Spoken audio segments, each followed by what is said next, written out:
Alright, welcome back to another video. Today we're going to be hitting up back. So again, I'm running into the same quandary that I ran into with chest yesterday. This is being the beginning of the new mesocycle. And this mesocycle being particularly short, so you don't, with it being the beginning of the mesocycle, you don't want to go balls to the wall. But with the mesocycle being so short, you need to go harder than you would normally go.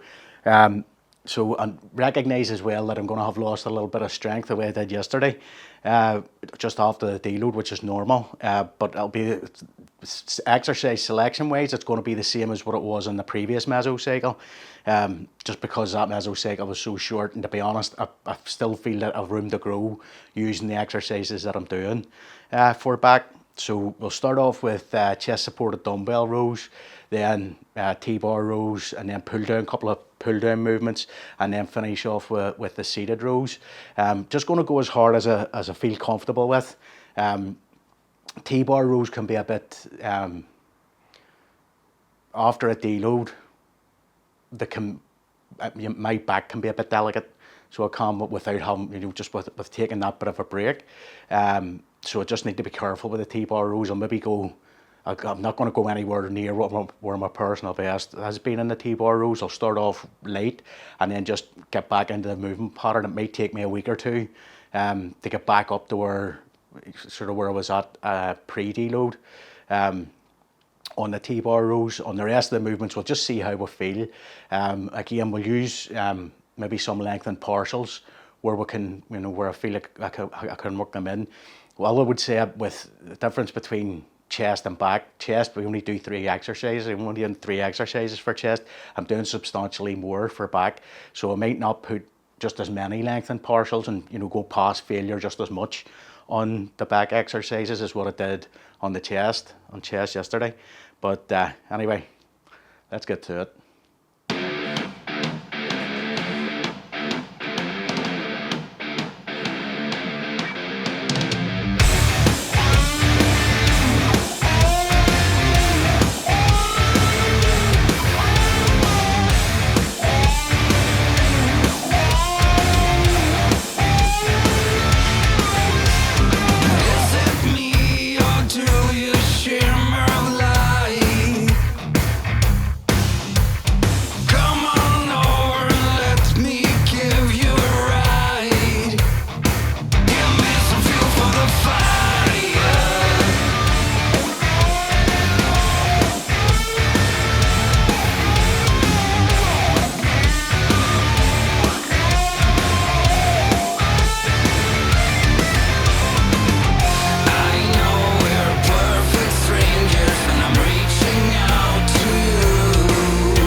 standing by your side with my heart on hyperdrive.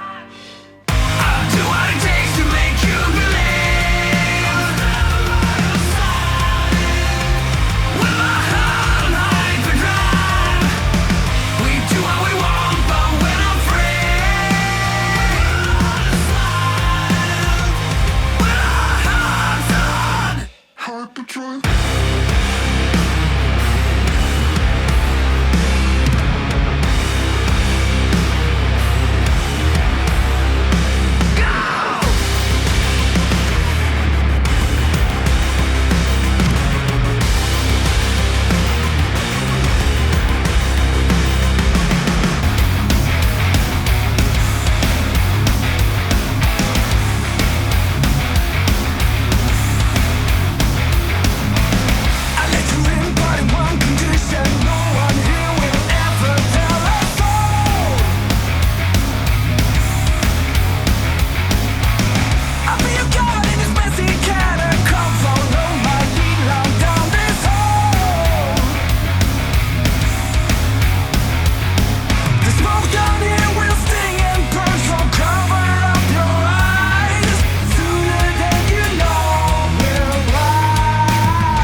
That's going to be it for back. All in all, I have to say I'm over the moon with how it went today. I was expecting just with how difficult I found yesterday, and I was expecting today to be another more of the same, as it were. But I actually felt pretty strong. I have lost a bit of strength, but that's to be expected. Pretty much, I mean, on the chest supported dumbbell rows, I was back up to the sort of top weight that I was using pre-deload. Although I haven't said that, the last few reps of that set felt particularly difficult, but again, to be expected because there's a bit of a reduction in strength has happened there. The only exercise that I didn't go anywhere close to what my previous best were was on the T-bar row, and that's simply because it takes me, in order for me to be psychologically happy that I'm not going to injure myself on that particular exercise, it takes a week or so after a deload, you know, with the musculature around there not being used. It takes a week or two just for me to feel comfortable in my own mind that I'm not going to incur any injury by going a bit heavier. So hopefully, I'm hoping that next week and the week after, I'll be able to make sort of a pretty sort of significant increase in weight on that exercise. And again, the likes of the single arm pull down, unilateral pull down, I wasn't even going to bother doing those today because it's the first week back after the deload. But because I was feeling so good and so strong, I added them back in, and I'm glad that I did because they actually felt easier than I thought, easier than I even remember them being. So really happy with how that went. Anyway, that's going to be it for today's video. If you've enjoyed the video, feed the anabolic algorithm with a comment, shares, likes and subscribes, and I'll catch you in the next one. Take it easy.